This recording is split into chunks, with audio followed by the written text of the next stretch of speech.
c'est un gilet de cuir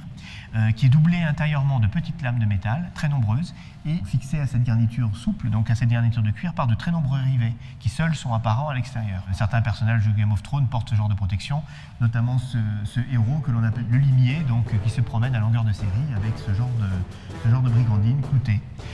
qui constitue un peu un des éléments permettant de le reconnaître. C'est une armure qui fait partie des belles pièces de la collection ici, qui a certainement inspiré les armures que portent une grande partie des héros de la série, notamment les membres de la famille Lannister,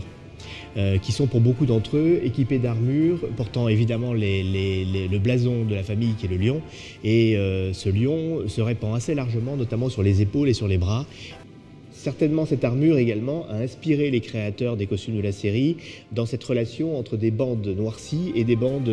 dorées qui soulignent donc cette armure. C'est une armure qui a été réalisée par un atelier milanais dans les années 1540, sans doute pour François Ier. L'atelier des Negroli, qui était un atelier qui était très spécialisé dans ces travaux repoussés, c'est-à-dire ces travaux en relief qui permettaient ainsi d'enrichir l'armure, comme ici avec ces têtes de lion extrêmement expressives. Vous avez là certainement une des pièces qui a très directement inspiré Michelle Clapton, donc la créatrice des costumes de cette série.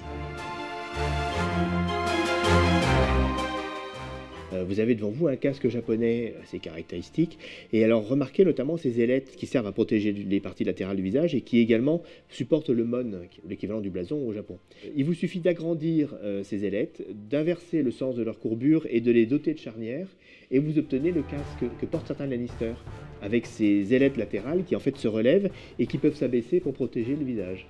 Un bel exemple de ces modifications assez légères de pièces authentiques pour créer quelque chose de fantastique.